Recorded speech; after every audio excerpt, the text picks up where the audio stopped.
Hello everybody, Happy New Year! Given the pacing of the story, it seems like we're going to be going into the world's strongest country in 2023. If you've been watching my videos for a minute, you know that Kid ending up in Elbaf was definitely a very strong possibility that we considered. It kind of gives the scene in chapter 1056 a sense of irony, because we see Luffy complaining that he lost the draw so he doesn't get to sail in the direction that Kid gets to go in, and then Usopp says that it doesn't really matter because every direction is dangerous. So I'm wondering if he would have made the same comment had he known that the direction that Kid picked was actually Elbaf. Little known fact about Elbaf is that it's actually located in an area called Warland, which features a lot of giant/oversized marine biology. That's why we see a giant fish there, and it's also why we see a giant walrus during Big Mom's flashback. And so this new development confirms that the man marked by fire that we saw Kid and Killer discussing is definitely Saul. And given that Kid is partly responsible for taking down Big Mom, it's pretty likely that Kid and his crew will be hailed as heroes, given the giant's hatred of Big Mom. Also, it appears that upon arrival to Elbaf, Killer is actually holding a Vivre card, and it appears that the card is like almost complete, or at least we don't get to see the section of the card that's been ripped off. So it could mean that maybe there's a character on the island that has a piece of that Vivre card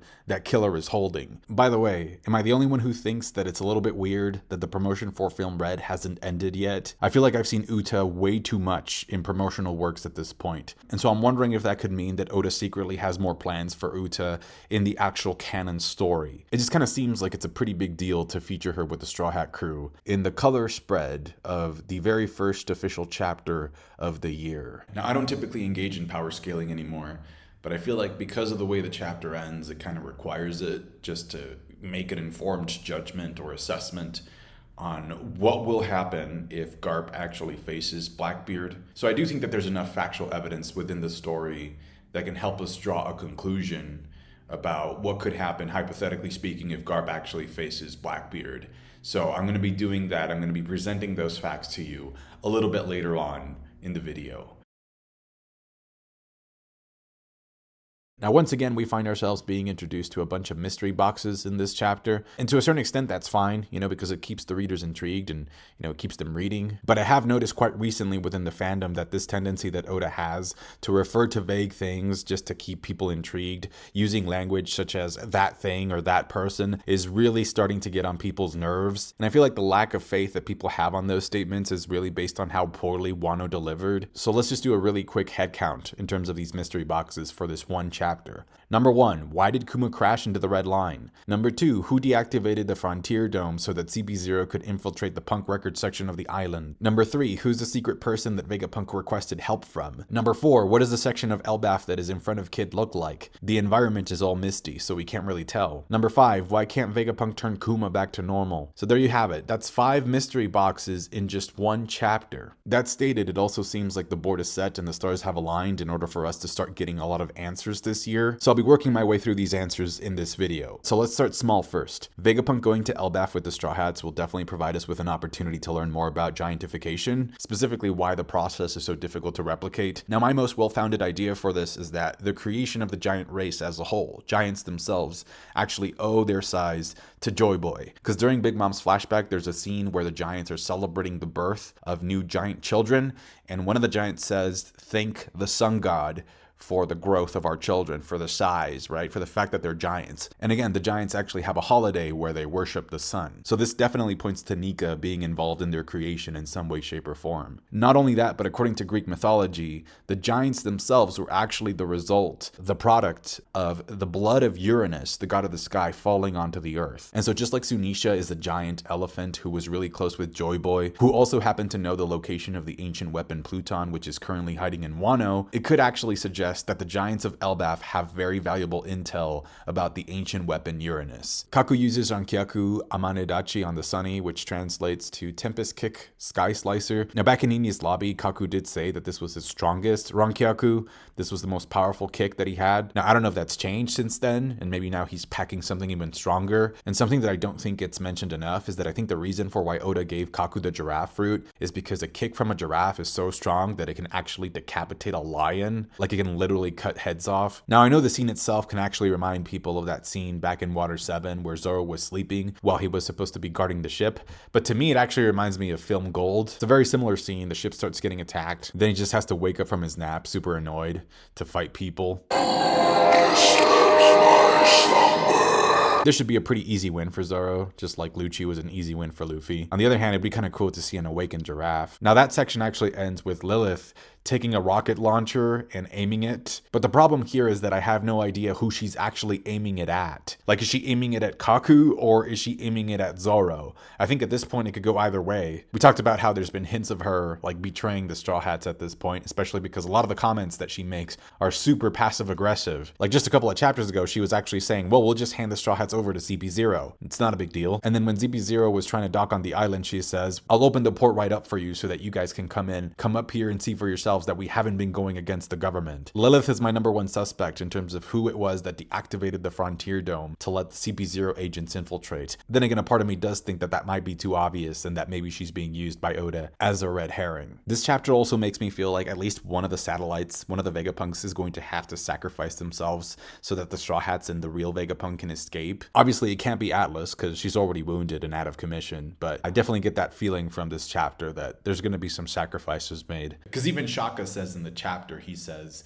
our goal is not to fight back. It's to ensure that the main body, Stella, escapes. If we have to sacrifice ourselves, it will be well worth it in the service of Stella's safety. So there's just no way that all 6 bodies are getting out of here alive. There's also a huge twist in this that I'm pretty sure nobody saw coming, but at the same time, Oda did warn us about. Because in his Jump Festa statement, he did say that he expected people to be shocked about the future matchups in the story. And then he also hinted at the fact that some characters might be in danger of dying, which I'm pretty sure nobody took seriously at the time. But I think this chapter changes that to some degree. So when it comes to Vegapunk calling up that friend for help against the Navy, I think it'd be a really cool twist if that character turns out to be NL. I mean, how cool would it be to have a Logia matchup, Lightning versus Light, NL versus Kizaru, just trying to one-up each other. Because there's a lot of connections that we can actually make from the NL cover story to Vegapunk. For example, Karakuri Island, which was the place where we saw Dr. Tsukimi create the automata that later NL encounters on the moon, is actually also the hometown of Vegapunk. There's one guy that we see up on the moon that looks a lot like the space pirate version of Vegapunk. In addition, the Jolly Roger that we see on one of the space pirates' hat looks a lot like it has a giant brain, like its head is like elongated. That gets me to think that it was Vegapunk himself who created and designed these space pirates in the first place. And then finally, the weapon that we see the space pirate character use is a spear,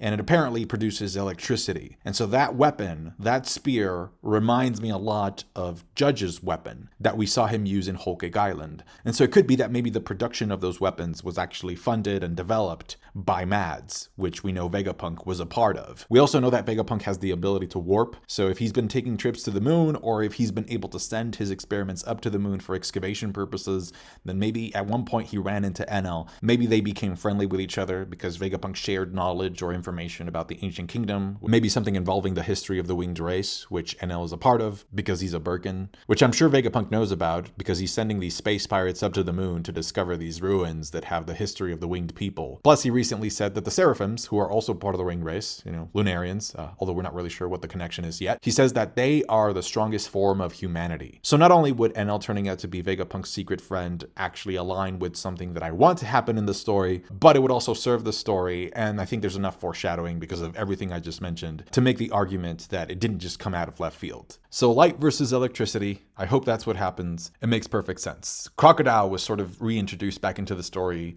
post Wano. We just got a bit of Lucci in Egghead. I don't think it's too much to ask for NL to show up at this point in the story. Also, just to add to this, the biggest hint about who this mystery person could be comes from Edison, because he says, no, wait, if you're talking about who I think you are, then taking our side would mean being driven out of home and being chased by the government. And so that statement could apply to NL as well, because throughout Skypiea, he kept saying how he wanted to go to the moon, he wanted to go to Endless Vars, to make it his home, right? To reside there, because he thinks that that land was actually worthy of him. Plus, Edison says that if this character intervenes now, they will be on the government's radar, which suggests that they currently are not on the government's radar. And so as far as we know, the government doesn't even know that NL exists. So if he intervenes here now, that will put him on the radar and give the government a reason to go after him. Now, Kuma crashing into the red port section of the red line like that mid-flight is definitely an anomaly, something that's not supposed to happen. See, typically when somebody gets sent away by the power of the pawpaw fruit, once the user arrives at their designated location, the paw balloon that the person is inside of just kind of bursts and leaves a paw mark on where they were supposed to go. And that's not what happens with Kuma. Like, he just straight up crashes into the red line. And so that gets me to think of two possible scenarios. One is that he actually wanted to cross over from Paradise over to the New World, but he just didn't expect the indestructible nature of the red line to just stop him mid-flight. Because that's one of the things that we know about the red line, is that it's supposed to be indestructible. And the other option could be that maybe he knew that he would run into the red line, and because of his insane durability, he was trying to pull a Kaido, you know? Maybe he was trying to self-destruct by forcing himself to crash into the red line. And maybe the reason for him wanting to self-destruct has everything to do with the secret that Vegapunk is about to reveal. Like, maybe there's something about Kuma that is super dangerous, and that's why Vegapunk can't put him back to the way he was, because if he were to do that, it could probably trigger the activation of a super dangerous and catastrophic protocol. I also think that that scene serves to establish a weakness for the pawpaw fruit, because I think it means that if an object or a person is tall enough and strong enough, they could actually stop the voyage and prevent Kuma from sending people too far away. Now, given what we already know about Kuma being part of a special race, according to Bonnie, and me thinking that that special race is actually part of the Lunarian race, it's kind of interesting that he ends up face to face with the Red Mountain, which is where we know that the Lunarians used to live. So I definitely expect to get some more hints in terms of Lunarian lore, given that this is where Oda decides to place Kuma at the beginning of the year. Because again, according to Bonnie, Kuma was part of a special people. And speaking of Lunarians / Seraphims, I saw Archer point out on Twitter that S-Hawk actually has some green blood attached to his arm, which means that he has a paramecia power. We just don't know which one. And one of the best ideas concerning this is that maybe he has Buggy's Chop Chop fruit. So unless you take care of the green blood first, S-Hawk cannot be cut. But then I thought about it a little bit more, and I thought, well, if there's a Seraphim for Buggy, if there's like an S-Clown or S-Bug, then what fruit, what power does that one have? So I think that giving S-Hawk Mr. One's Dice fruit could be a good alternative, especially because we know that, Mr. One was also an Impel Down. But then another question that comes up is, okay, what double fruit power did Vegapunk give to S-Croc, to the Crocodile Seraphim? Because we know that Vegapunk can't recreate Logia powers. Now, as per Kizaru's request, Doll says that they're going to be taking the guys that they have at G14 over to Egghead. So I guess this means that Zoro will be running into Tashigi pretty soon. And the reason why this could turn out to be very important is because Tashigi is a well-known katana expert.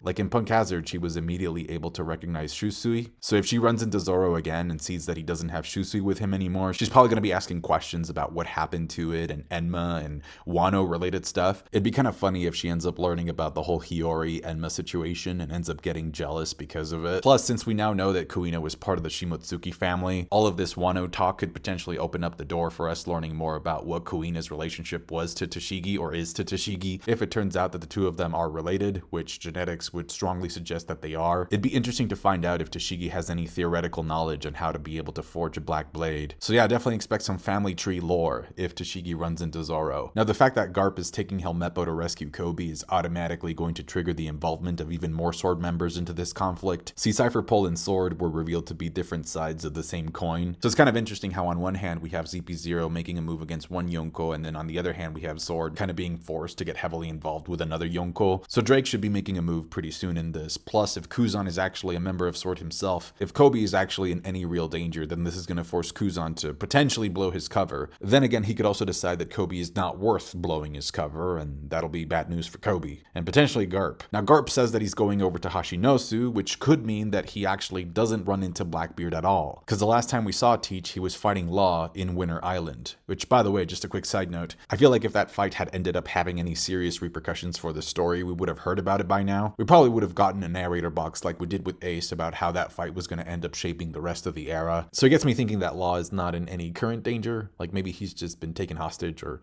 maybe been roughed up. Now, because we know that Teach went through a lot of trouble during the Rocky Port incident to be able to claim Hashinosu as his territory, as his headquarters, I'm pretty sure that he wouldn't leave his base unattended. So if Garp pulls up and Teach is not there, then he's probably going to run into Shiryu.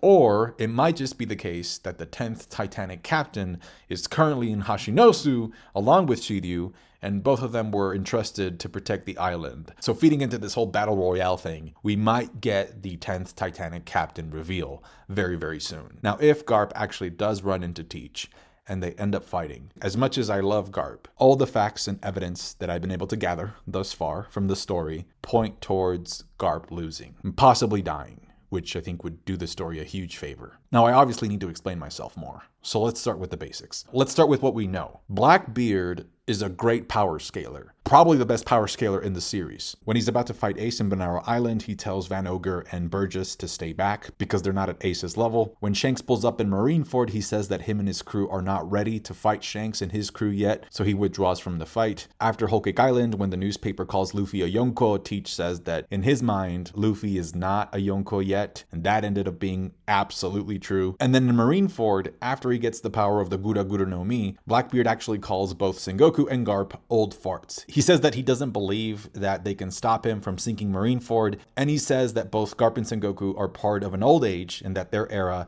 has actually died along with Whitebeard. The anime includes a brief scene where we see Blackbeard being able to block Sengoku's shockwave, and all of this is taking place before the 2-year time skip where Blackbeard actually admits in Marineford that he's still not used to the power of the Gura Gura no Mi, and therefore he can't control the power very well. So that was 2 years ago that Blackbeard was mocking Garp and Sengoku. 2 years ago, Blackbeard was already saying these things to Garp and Sengoku. Logic would dictate that he's actually gotten stronger since then. I mean, just at a very basic level, right? We know that at the very least, he is now better able to control the power of his Paramecia Devil Fruit. Now, when it comes to Garp in his prime, we know a couple things. We know that he was able to corner Goldie Roger many times. Roger even says at one point that him and Garp have tried killing each other several times, and that's why he can trust him. And so strength-wise, that kind of points to Garp being in a similar realm to Roger, back when both of them were in their prime, right? Back when Garp was in his prime. We also know that Garp defeated Don Qingjiao, who is a Conqueror's Haki user. So I'm pretty open to the idea of Garp actually showing or revealing that he has Conqueror's Haki in his fight against Blackbeard. At this point in the story, I feel like you can make an argument about how genetics plays a role in what kind of Haki a user ends up developing or awakening, right? Like with Usopp and Yasop, or like the fact that Ace had Conqueror's Haki and so did Roger. The fact that Kaido had Conqueror's Haki and so does Yamato. Same thing with Big Mom and Katakuri. And when Luffy actually shows King's Haki at Marineford, there's some comments made about how it's not really that surprising that he has it because he's Dragon's son. So if Dragon has it, I think that ups the chances of Garp having it all this time as well. I mean, he fought against Roger several times, and we know that Roger had Conqueror's Haki. And not just Conqueror's Haki, but advanced Conqueror's Haki. So that's another point for Garp having it as well. So to me, saying that Garp doesn't have Conqueror's Haki would be just like saying that Mihawk doesn't have Conqueror's Haki. When we know that Mihawk would spar with Shanks, they would have legendary duels, according to Whitebeard. And then we know that Shanks has advanced Conqueror's Haki.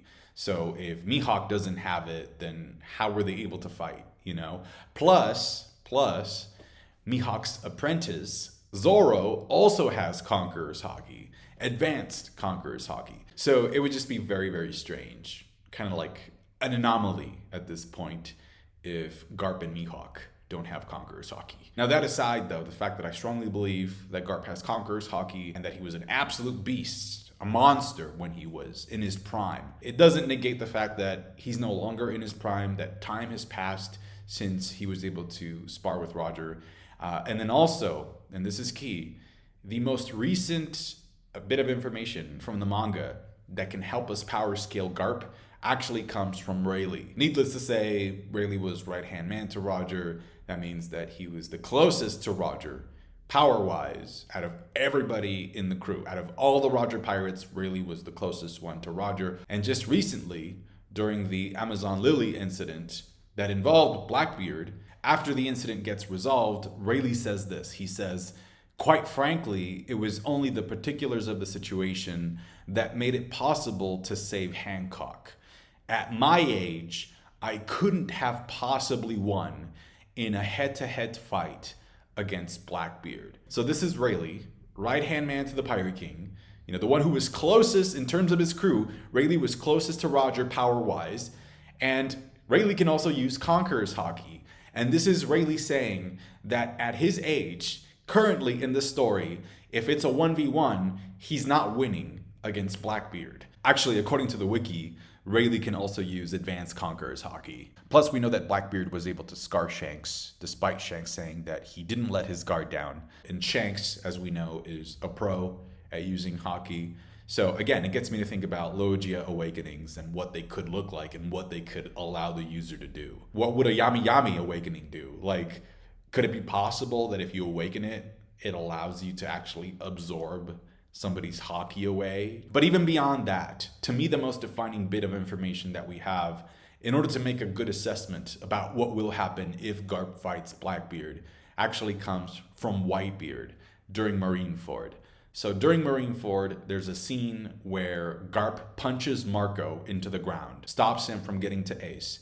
And then Whitebeard's crew, Whitebeard's men, seem to be intimidated by Garp. And then Whitebeard says, "Don't get tripped up by his name, you fools. He's an old soldier now." In the manga, same thing. This is chapter 568. Whitebeard says, "Don't be intimidated. He's just a feeble old soldier now." Now, the thing about that is that Whitebeard knows exactly how strong Garp used to be because he fought against him in God's Valley when he was part of the Rocks Pirates. And so Whitebeard's comments about Garp seem to echo the comments that Teach makes in Marineford as well about Garp, about how his era is over, about how like he's old now and he's not as strong as he used to be and people should not be intimidated by him. So we have two very different characters, Whitebeard and Teach, both of whom are on opposite sides of the moral spectrum. And they are both saying sort of the exact same thing about Garp. Typically when that happens, when you have two sides or two groups or two very different people that don't usually agree with each other, but they happen to agree on this one thing, and they're both telling you the same thing about this one particular issue, it's because it's true. Plus, we know that Blackbeard doesn't fight fair, right? He fights dirty. He's an actual pirate. That's one of the reasons for why I'm excited for this fight, is because Blackbeard is the actual representation of what an actual pirate would look like. And Garp, I think, is the actual perfect representation of what an actual Marine would look like. Plus, if Garp ends up getting sort of like a Jiraiya flashback, we could end up learning more about rocks, or maybe even Blackbeard brings up rocks during the fight. I think Luffy kind of needs a reality check right now, and so him losing his grandfather can help him get one. And then Garp's death could also potentially trigger Dragon's involvement into the story a lot more as well. Get him out of the sidelines. Another possibility that I thought of here was maybe Garp sacrificing himself for Law, to free Law, to let him escape Blackbeard. Since Law's goal is to learn more about the Will of D, if Garp sacrifices himself so that Law can live, Garp being a D, I think will up Law's motivation for that goal. So I'm really looking forward to the clash. I think it's a great idea to open up the year with that. Thank you so much for watching, guys, and for all of your support. I wish each and every one of you the best 2023 possible. Take care. Let me know what your thoughts are on the points that I raised throughout the video, and I'll catch you guys later. Bye.